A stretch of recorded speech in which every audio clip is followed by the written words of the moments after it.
преступление сегодня, что с нами произошло. Это, я еще раз говорю, не стихийное бедствие.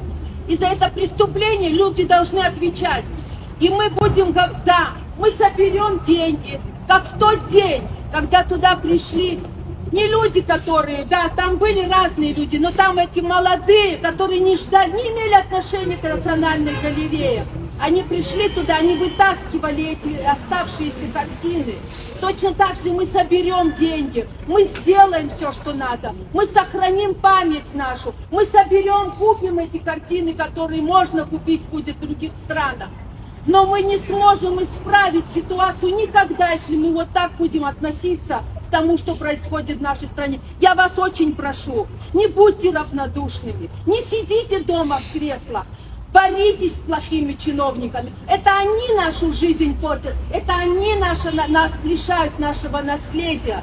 У нас кризис, у нас моральный кризис в стране, культурный, экономический, социальный, политический. Мы должны понять, что если мы не преодолеем это, не будет абхазского государства.